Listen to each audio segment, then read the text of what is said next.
Get started here. Thanks so much for joining us today, and hopefully we've got some new people joining us for the first time, and we're excited to have you here with us and to share some of our resources with you today. So we are the American Indian and Alaska Native this is the Behavioral Health webinar series, part of the American Indian and Alaska Native Addiction Technology Transfer Center. And today we have Dr. Annalena Skinstad presenting resources for your wellness court. This training series is brought to you by the National American Indian and Alaska Native Addiction Technology Transfer Center, and we are part of the ATTC network, which also includes 10 regional centers and a network coordinating office. To learn more, please visit our website. Our center is a NADAC certified educational provider, and we'd be happy to provide you with CEUs for a $15 fee.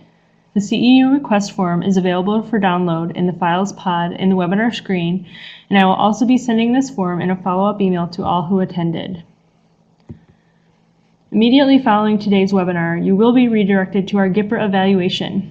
SAMHSA asks us to evaluate our events in order to provide improved performance assessment and accountability. This survey asks about your satisfaction with the event and will take less than 10 minutes to complete. We thank you in advance for helping us to improve our programs.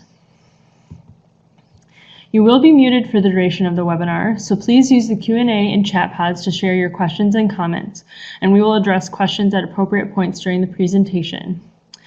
Just so you know, the chat pod we have that up so it can hopefully encourage discussion. We'd love to have you make comments there throughout the webinar that other people can see those right away. They can see your name, just so you know that those are not anonymous. If you wanted to submit a question anonymously, you can use the Q&A pod, and then we don't have to share your name that way. Today's webinar is presented by Dr. Annalena Skinstad. She is a clinical professor in the Department of Community and Behavioral Health in the College of Public Health at the University of Iowa, and she's the program director for the National American Indian and Alaska Native ATTC, the first of its kind. Previous to that, she directed the Prairie Lands ATTC from 1995 to 2012, which served Iowa, Nebraska, North Dakota, South Dakota, Wisconsin, and Minnesota. Dr. Skinstad was the chief psychologist in the first inpatient treatment unit for women with substance abuse and mental health disorders and their children in Bergen, Norway, prior to coming to the U.S. And since then, she has been working here at the University of Iowa on various projects in mental health and substance abuse, counseling, support, and part of what we do here at the American Indian and Alaska Native Addiction Technology Transfer Center is provide training and programs for those who are working in these fields, and especially those working in Native American communities and Native American behavioral health workers. So I want to welcome Dr. Skinstad, and I am going to pull up your slides here a moment.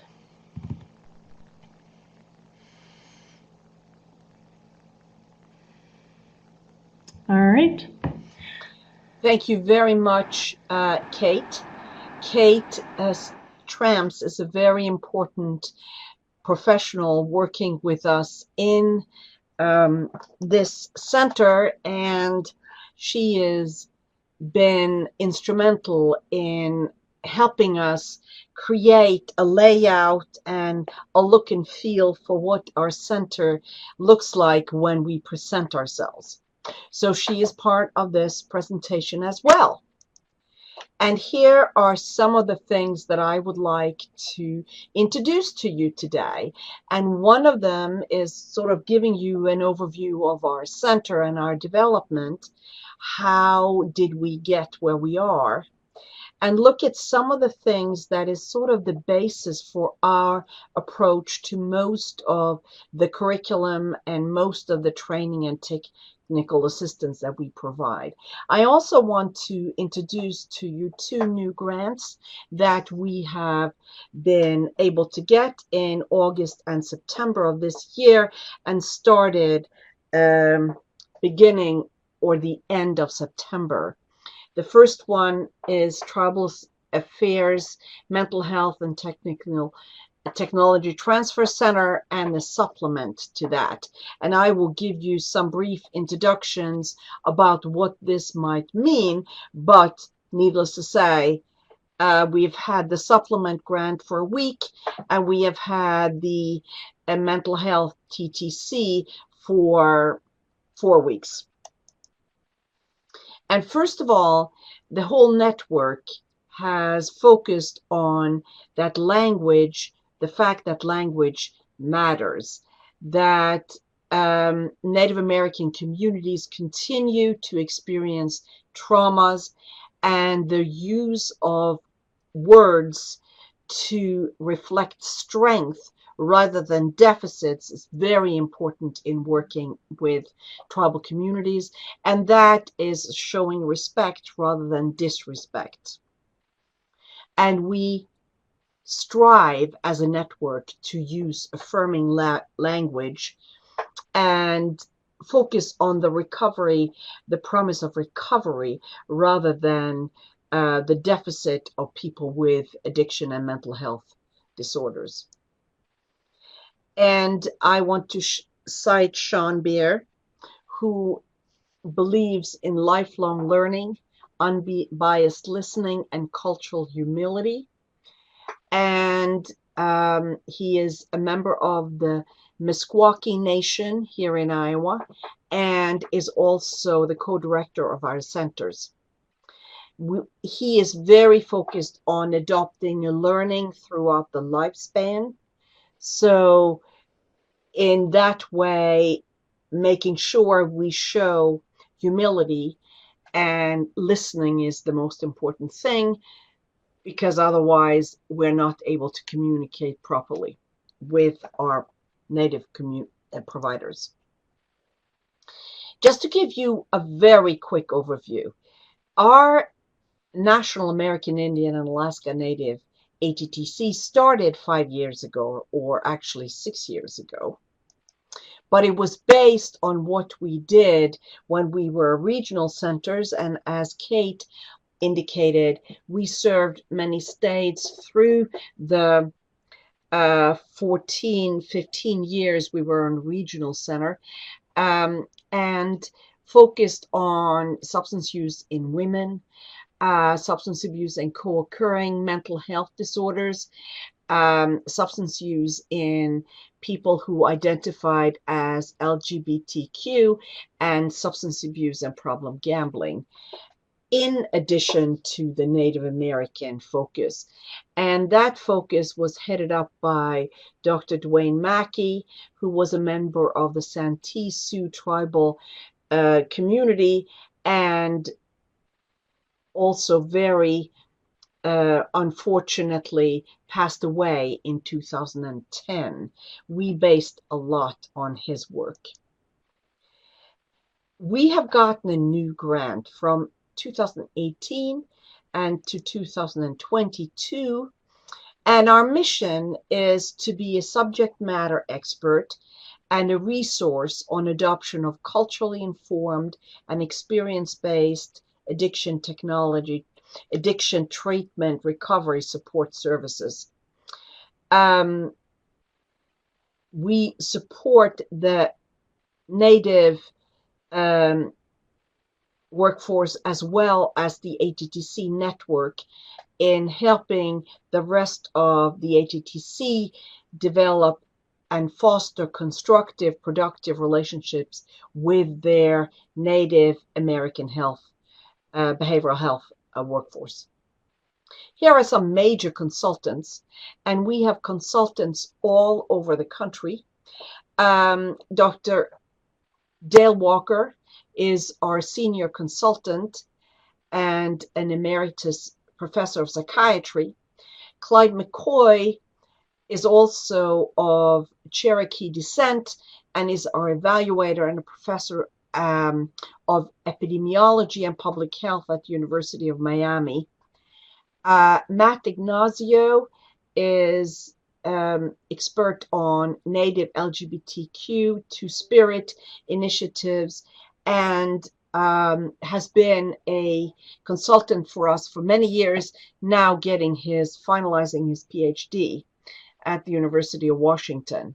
Ed Parcells, a member of the Cheyenne River Sioux tribe, and directing the methamphetamine treatment program on Rosebud Nation, is also the chair of our curriculum committee and the master trainer. Professor Dennis Norman from Harvard is also a descendant of the Cheyenne River Sioux tribe and the Cherokee Nation of Oklahoma, and he works with us as a liaison to the tribal colleges. Robert Rorett is experienced administrator of many different kinds of substance abuse treatment facilities and has been a consultant with us for close to 10 years. Dr. Ken Winters and Kate Winters are working with us on newsletters and communication that we use through the newsletters. We collaborate with the Alaska Native Tribal Health Consortium, the Comprehensive Drug Research Center, the evaluation. We are hoping to increase our collaboration with the National Association of Drug Courts and Healing to Wellness Courts. We are working with the Association of American Indian Physicians and the National IHS Center of Excellence in Telehealth. We have a very extensive advisory council, and the majority, 98% of them, are all Native. We also have several ex officio members, and we keep developing this. And as you can see, we will have to add some new advisory council members when we really start our mental health TTCs. We also have focused on the importance of spirituality in behavioral health. That means that we have surrounded ourselves also with spiritual leaders on the advisory council, and this is also a work in progress. We would like to include other tribal members as well. We have created several teams, and the reason for that is that this time around, SAMHSA, our main funder, wants us to provide a lot of TA in implementation of what is considered evidence-based practices. So here you see some of the topics, and what I also am going to talk about later is our Leadership Academy, and several of our consultants are graduates from our Leadership Academy, something we are very proud of. So this is a group that will work with us in the future when we provide more TA. This is what the ATTC network looks like, and I know that you saw that in the beginning of Kate's introduction. But we also, when we work in Indian country, need to be very aware of where the 12 Indian Health Service regions are located, because IHS is and should be a very important part of our collaborators. When we want to provide services, whether it's through drug courts or through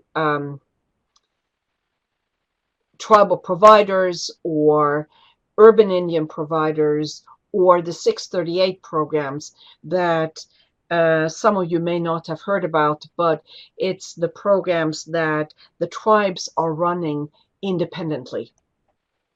even though they get support and resources from IHS, they also have control over the content of the treatment, and some of them also get a reimbursement from insurance companies.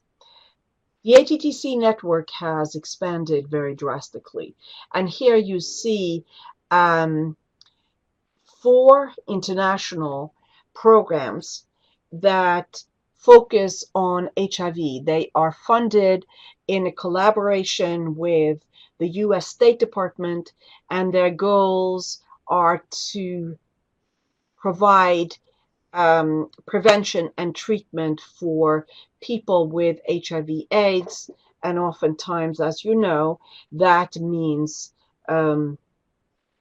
substance abuse as well.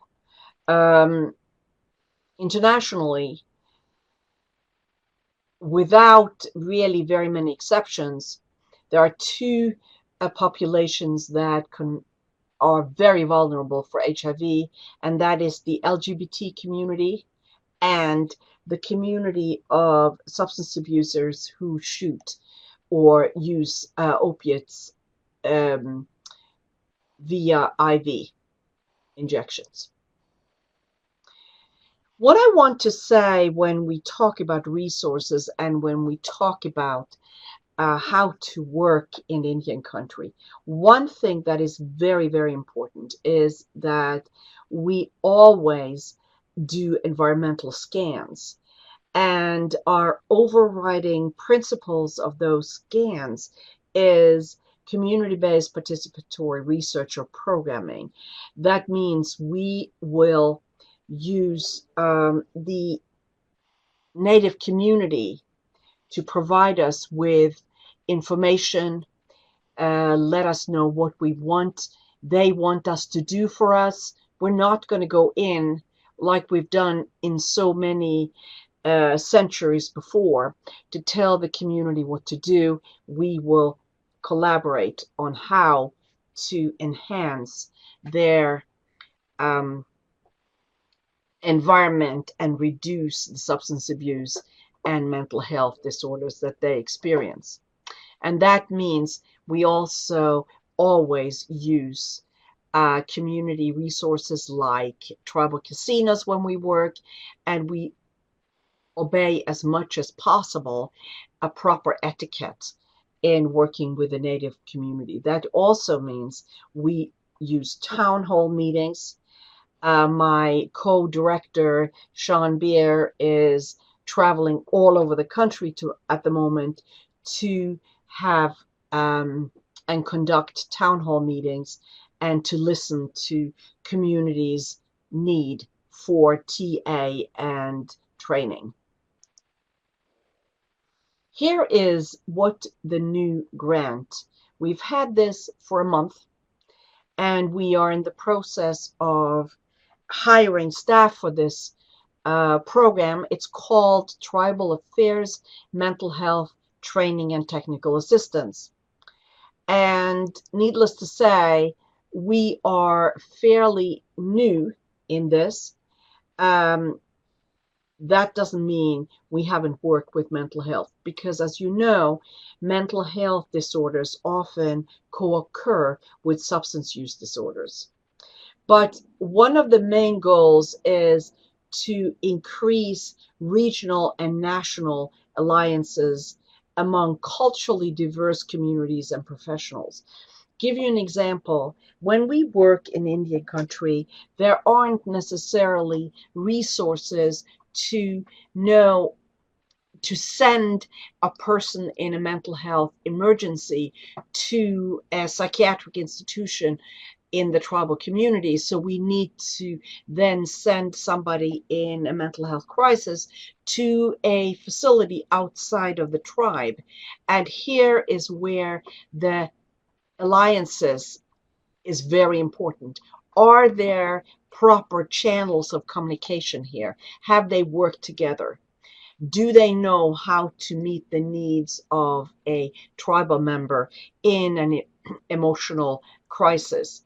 Do they respectfully show an understanding of what the belief systems is. And this is especially important with mental health, because mental health symptoms that we from the Western world define as symptoms may be a way of life and talking and speaking. Give you an example.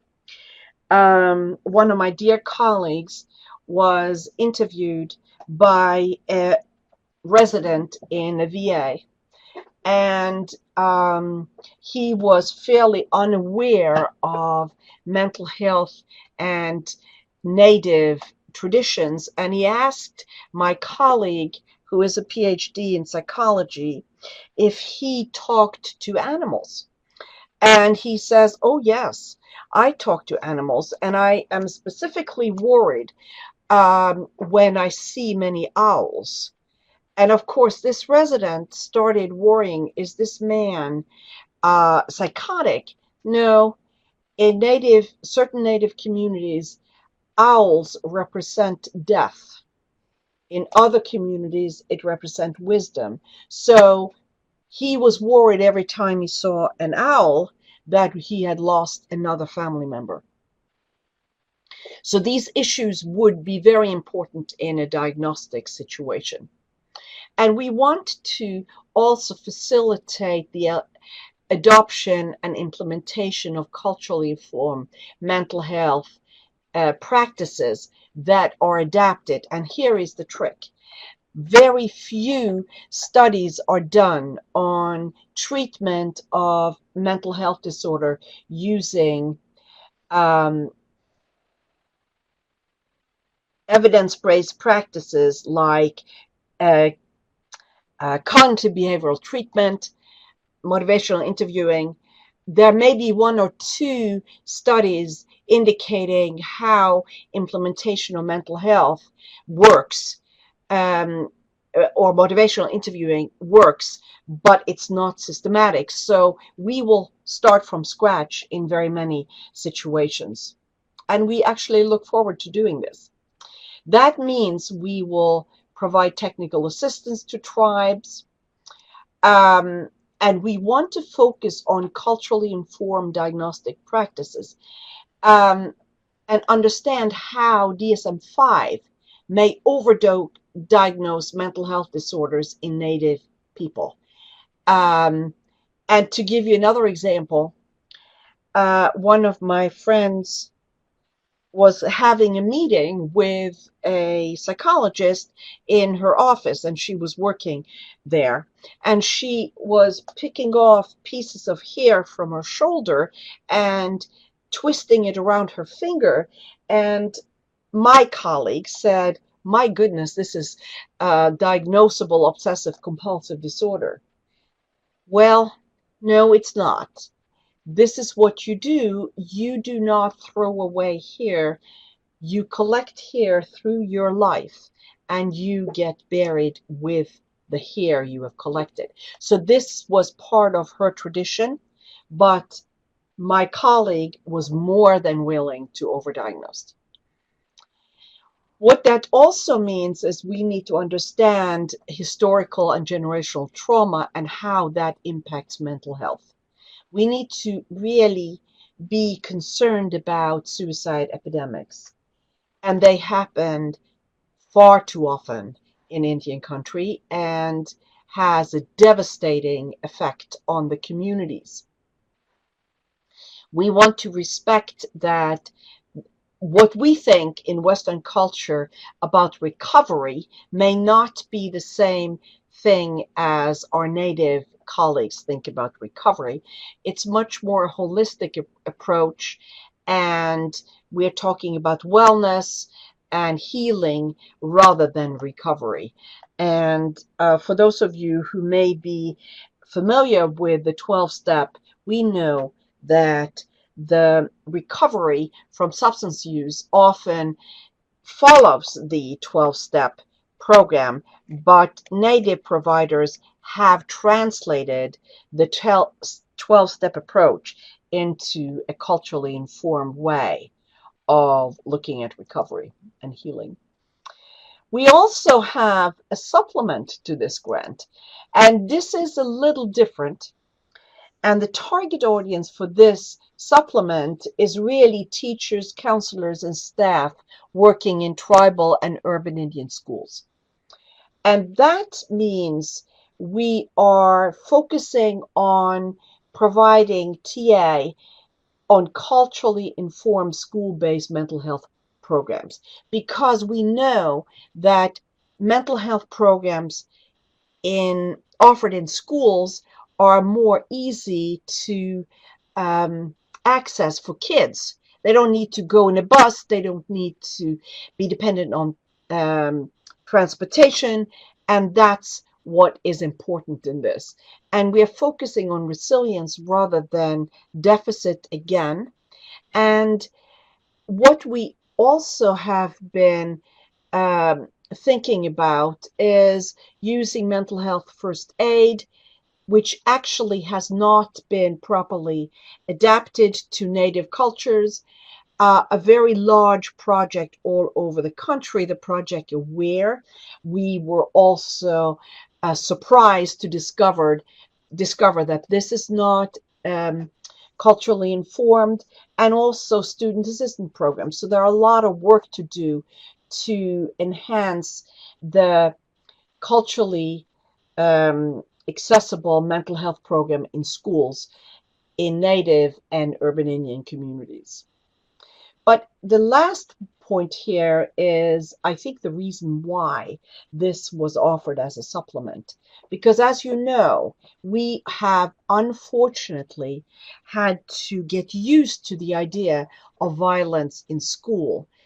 It's horrible to say, but we all know how many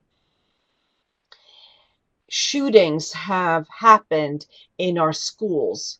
And what is a problematic situation is that oftentimes, and this goes for suicide epidemics as well as violence in schools, we don't necessarily hear a lot about this when it comes from Indian country.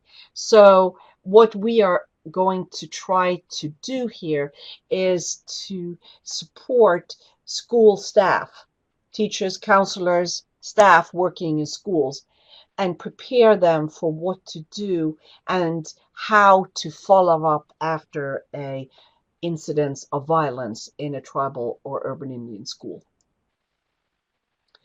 So this is the same ATTC, TTTCs as we have had before. We are focusing on the tribal communities across the country, and very many of the activities will be similar. So we are going to share some of the, planned activities we had within the ATTC, which also will be for the TTCs, mental health TTC. As I've already said, we are interested in working with Native behavioral health providers, and that includes supervisors and line staff in different programs, behavioral health within the IHS system, as well as in the 638 programs. And we want to do needs assessments, and we want to do that in the form of more formal, but also informal needs assessment through town hall meetings and listening. We are in the middle of a listening year that is going to extend into next year because of our mental health TTCs. We are working with Alaska Native Tribal Health Consortium on enhancing the awareness of the successes of behavioral health aids program, which is something the community health aids program started 50 years ago. The behavioral health aids program may be less or maybe younger, but it's a program that I think will work very well in Indian country. And it is activating people living in villages or in special parts of Alaska that I think the model would be important for tribal communities in the lower 48 to also get to know. And we're going to do one face-to-face event each year, and we're also going to provide a TA to a couple of communities that have experienced suicide epidemics. We have a leadership academy, and here we on the picture on the left is the first pilot where we graduated 4 leaders, and they are working with us at the moment, and they had mentors among tribal leaders all over the country. The second leadership academy we had organized had 10 leadership mentees and mentors, and we have 10 graduates. And what is important with that is that the mentees have Native mentors helping them through both a personal development and also a more professional development program with implementing a new project in their provider association or community, depending on what their community and their superiors and supervisors agreed for them to do. We will have started recruiting for the Leadership Academy, and we're hoping to get applicants the rest of the year, so October, November, December of this year. It's a year-long program, and we will offer it in 2019 and 2021. And we are also interested in nominations from ATTCs and from you all. And it's a time-consuming program, so we are very careful in selecting people who really will profit from this. We're going to develop a resource center that will be a combination of these 2 grant programs, and we are going to work very closely on identifying Enwrap, native promising practices. As you know, Enwrap is a site that is taken down, and it is accessible, but I'm not sure how.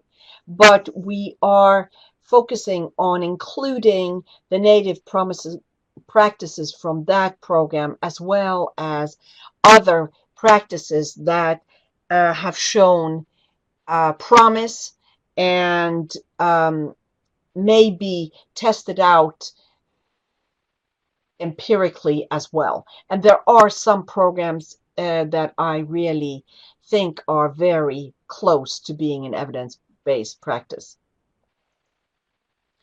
We are very focused on trying to work with tribal colleges, and that's something that I also think people in courts, drug courts, need to think about as well, because the tribal colleges have resources that it's possible to access if you want to develop a program for one person going through a tribal college. And that means we want to train faculty in tribal colleges on some of the curricula that we have developed, so they can offer it within their college and also outside their college. The technical assistant approach, as I said to you before, training is one thing. Technical assistance is very necessary in order to help facilitate the adoption of evidence-based practices. And these recommendations come from very many different places, and we have provided quite a lot of different TAs. But what I want to say to all of you is that when you initiate a TA program, you are engaging with the community and you're signing on to a long-term commitment. And we are very familiar with that and very supportive of that. we are offering training of trainer programs, and that means we want to increase capacity in different IHS and ATTC regions. And of course, IHS always comes up as HIS because of the spell checkers. Sorry about that, guys. And we want to make sure that we have tribal trainers, because that is important for many reasons. Modeling is one of them, but also understanding of cultural issues in implementation of these training programs. And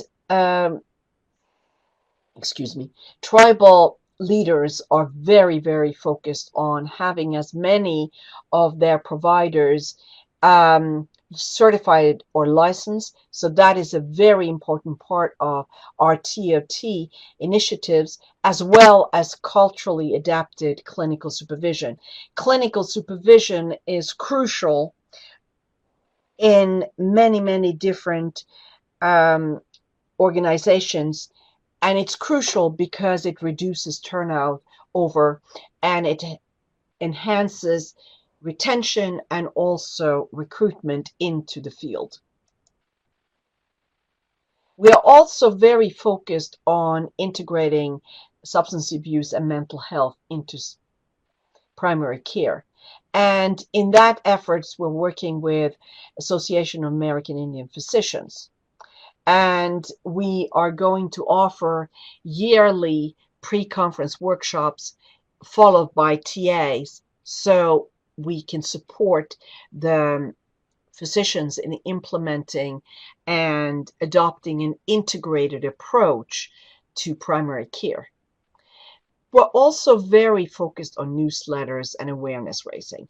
We have the last newsletter is focused, and I think we published it in March, and it was focused on drug courts and healing to wellness courts. The next one is a follow-up to that, where we are focused on healing to wellness courts in adolescents, and working with D. Bigfoot on enhancing and promoting her manual for implementing healing to wellness courts in work with adolescents. We have monthly behavioral health webinars, this being one of them. And we have the Essential Substance Abuse Skills Training Program, also monthly, because that enhances people's ability to pass the test. We started fairly early, and when I say we, I'm referring to Sean Beer, who started the Spirituality Roundtable discussions in 2014, and we have offered it more or less every year since then. And it is to gather spiritual leaders and providers in a discussion of how can we integrate their expertise based on hundreds of years of providing spiritual leadership with culturally based interventions. How can we make sure we listen to elders? And how can we make sure we build on the strength rather than deficits in the tribal communities? And when we started this, we started asking the question, why is it important to include spirituality? Are there examples as well as experiences doing this? And one of the things that was very, as I've already indicated, oftentimes people with the gift of being spiritual leaders are oftentimes misdiagnosed and that's based on a difference in experience and way of communicating, and we need to be mindful of that. We need to understand these specific issues. Let's go into training programs a little bit. We have offered the webinars, behavioral health webinars, monthly, first Wednesday of each month, and the ESAS training, as we call it, every third Wednesday of each month. And in both of those, the topics are based on input from providers, and the ESAS is organized around what is relevant for tribal providers in working on getting licensed, but also we have seen that ESAS training is used as a refresher because you have the opportunity to learn how to think about different things that in the Western world works okay, but doesn't work okay in native cultures. And following up on that, oftentimes when we do these face-to-face trainings, we experience that people have ethical concerns and ethical dilemmas between what is the Western world saying that we need to do and what is the native world look like. Do we give gifts? Well, in Indian countries we do. Does that mean the same thing as it does in Western culture? It may not. So this is a very important program that we offer as often as we can. And this Native American cultural and curriculum for state accredited no tribal substance abuse programs is a program that we are adapting to different parts of the country. We are currently working with providers in Montana and the Billings area, and we will expand this to Navajo and the Southwest. I think we have gone through this. Evidence-based, experience-based best practices. One thing that we have discovered, and that is that motivational interviewing is one of those strategies that really fits very well into the native way of thinking about therapy. However, training motivational interviewing in a Western world way isn't as effective. So what we did was to create a training program that we called The Spirit of Communication, Motivational Interviewing in American Indian Teachings. And we are constantly updating it. So come January, I think we have a proper update of this MI training programs, and we'll offer it across the country.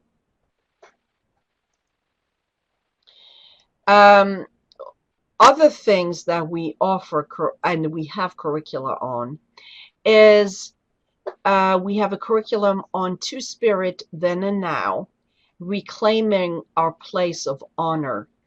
And that's a program that was developed through a consensus panel of tribal leaders and based on a program that we had developed called Provider's Introduction to Substance Abuse Treatment in LGBT identified patients. And we worked on that, and then we took it even more further, so it's not as related to that old curriculum as it used to be, but it gives a very good introduction and presentation of what you need to think about with people who are identified as TwoSpirit or Native LGBT.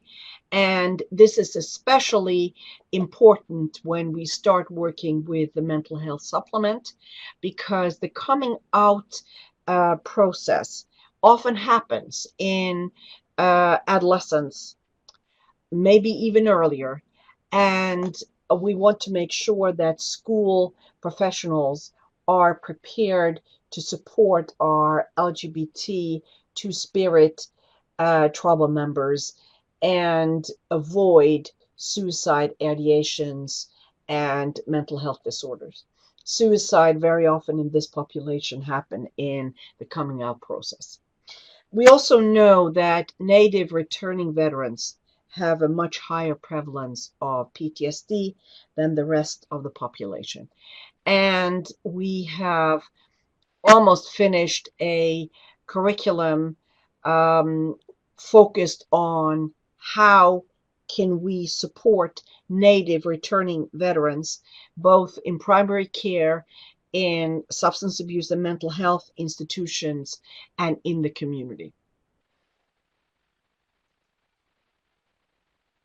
And when we talk about culturally informed best practices, this is what we think about. We are very focused on making sure that we have our providers equipped with culturally based knowledge and skills, that they understand the importance of ceremonies and understand the stories and the culture of communication rather than written culture, and respect the fact that the ways of knowing is not the ways we think about in Western countries. Western culture, it's based on hundreds of years of experience. And respecting the medicine man, the spiritual leaders' knowledge. And also understand how social services work in Indian countries.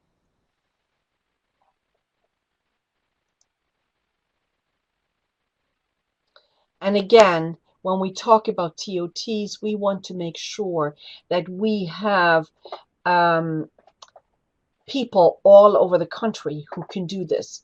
Because for us to travel from Iowa to everywhere is not cost effective.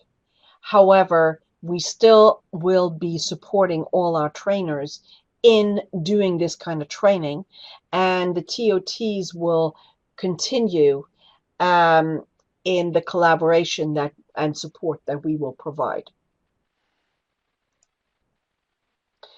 And we base a lot of our knowledge of best practices in counseling Native Americans and Alaska Natives on the APA Code of Ethics from the Society of Indian Psychologists.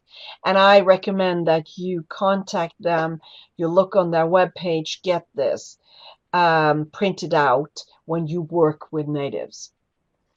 And the main thing they are saying that effective psychology is contextual and relational. And competent psychology is honest, and honest psychology recognizes culture and respects culture. And this is an organization that has very strong input to the ethical code of the American Psychological Association. So there are some very strong psychologists in this, and several of them are on my advisory council. And working in Indian country and with Native Americans is not possible if you do not spend time building relationship with the local Native communities. That means you need to attend powwows, to be visible, to respect their culture and engage with the community. And also be very open to discussing spirituality in your counseling in your tribal courts, making sure that spirituality is an important part of what the client needs to do to recover. To give you an example, we did a study in a community correction setting, and we developed the intensive outpatient program and culturally adapted it.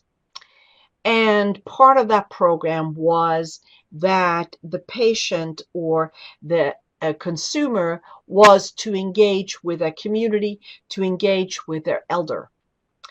And what is important in the results at follow-up was that those people who had actively engaged with the elders, with the community, had a much better prognosis and showed much better results at follow-up. So this is a very important part of all the programs that we implement, needing to connect with their communities. That sometimes is difficult when people work in urban Indian communities, but sometimes that can be facilitated by them connecting to other tribal members in the urban Indian community and travel to communities that observe the tradition. We often talk about commuting between Indian country and the urban setting, and that's getting more and more common. What we also want to facilitate is finding ways to reduce administrative obstacle for Native providers. Remember, I talked to you about when we try to refer a tribal member for treatment for mental health disorders or in a crisis, and we refer them to a community outside of the tribe. That's when the obstacles very often happen and can really prolong the transition period between the time of the crisis and admission into the psychiatric institution. And also, what I want to say is that confidentiality is important. It's important to understand that confidentiality may mean different things in Native versus non-Native communities. And it's not uncommon in a small Native community that everybody knows everybody, and everybody knows their business. And it's very important to observe as much as possible when it comes to their need for confidentiality. I know that can sometimes be a challenge in a court situation, but it's very important to do. And I also want to highlight the importance of using community resources.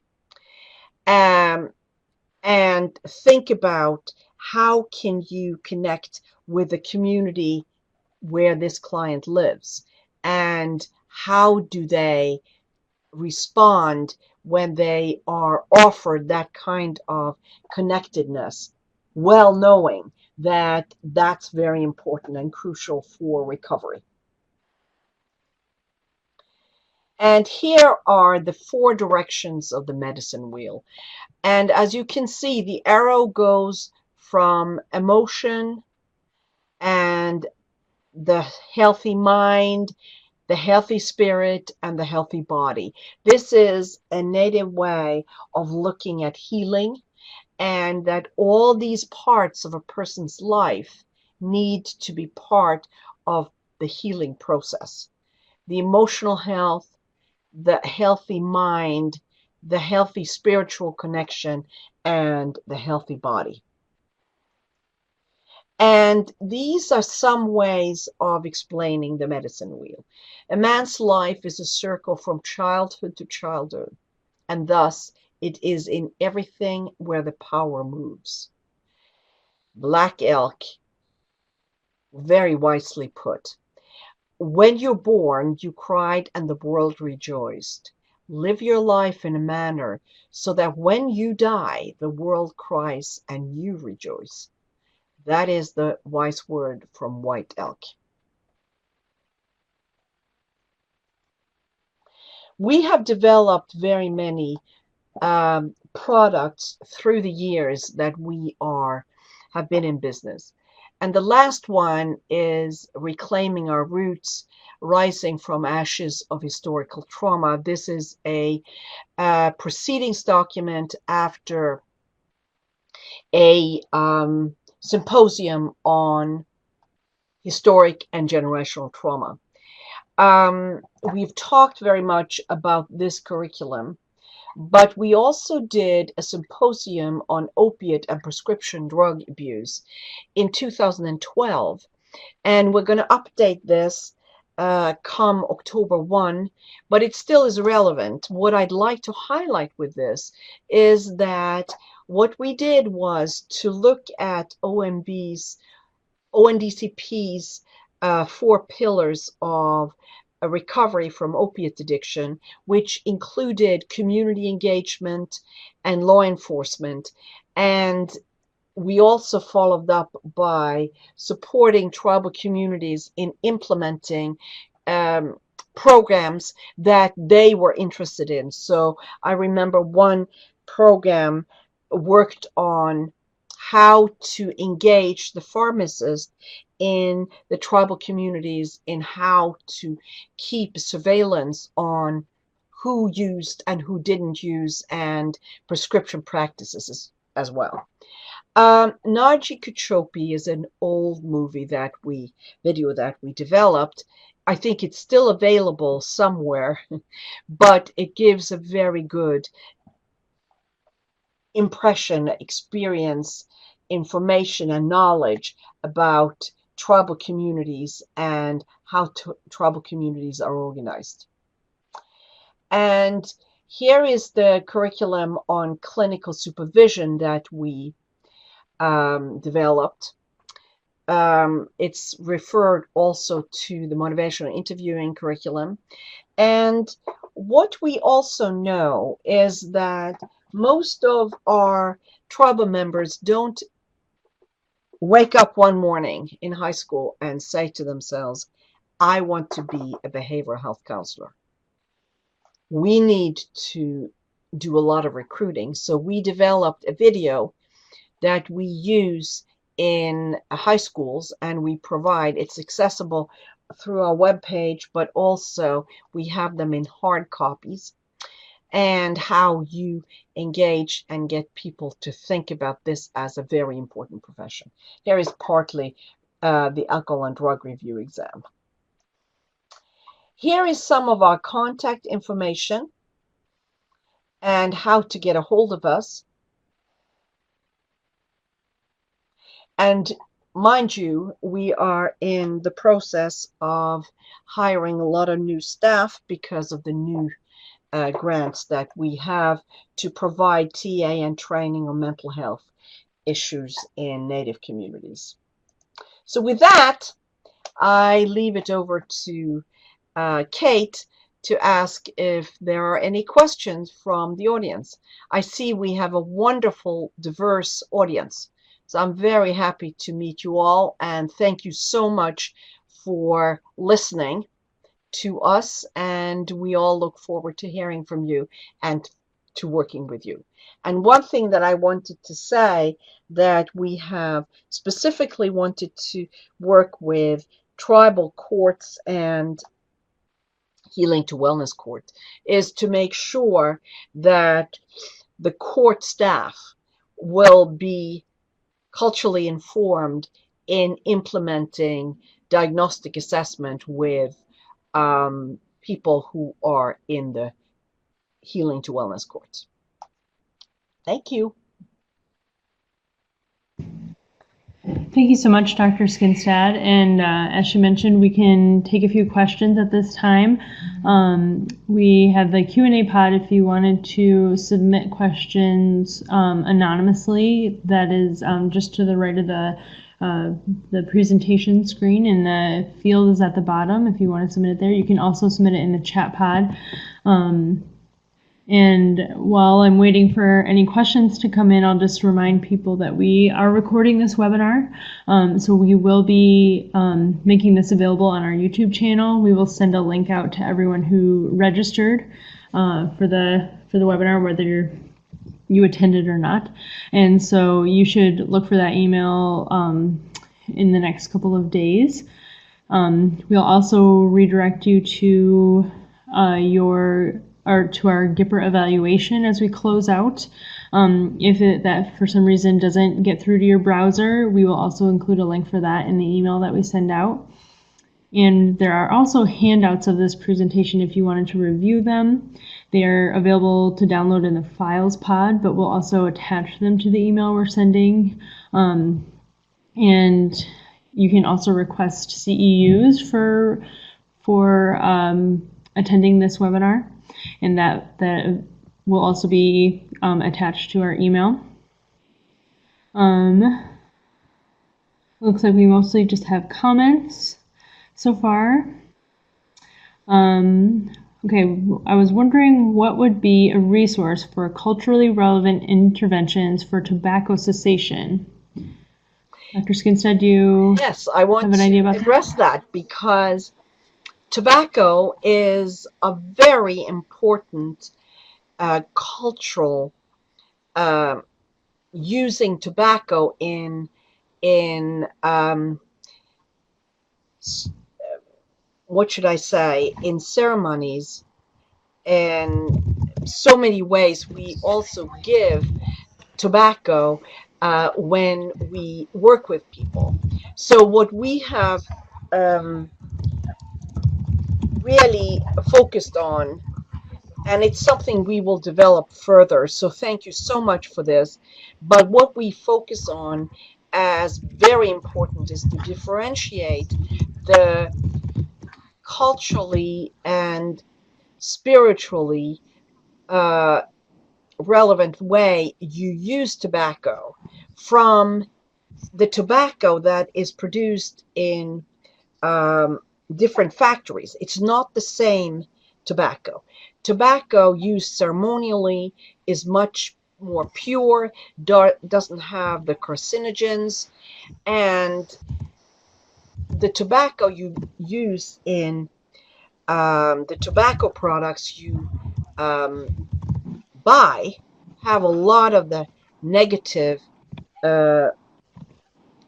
chemicals, carcinogens, that you want to get away from. So what we have focused on is to try to differentiate those two uses of tobacco and then focus on the tobacco cessation using very similar methods as we use in Western culture, but focusing on the differences between the ceremonial and the addictive tobacco.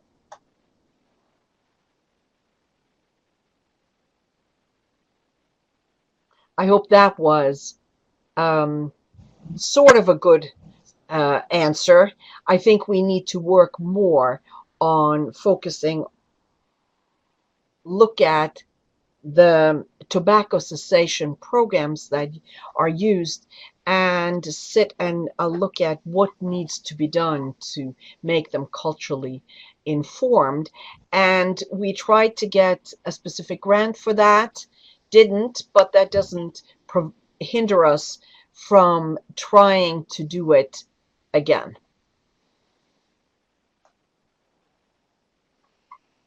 Wonderful. It looks like we just have a lot of comments about people wanting to stay connected with us. So if you received the notices for these webinars, then you are on our listserv, and that is where we will announce other trainings.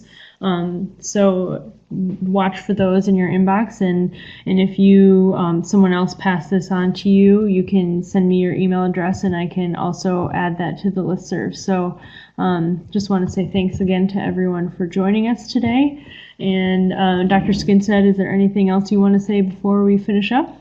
Yeah, I look forward to working with you all, and I also look forward to having you think about how well and culturally informed are your assessment strategies and your implementation of your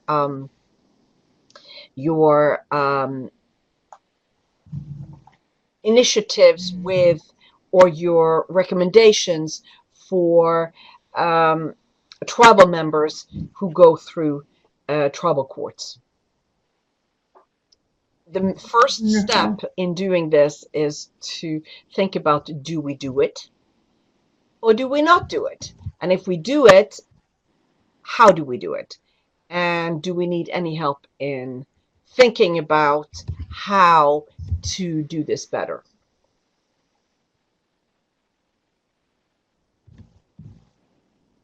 Wonderful.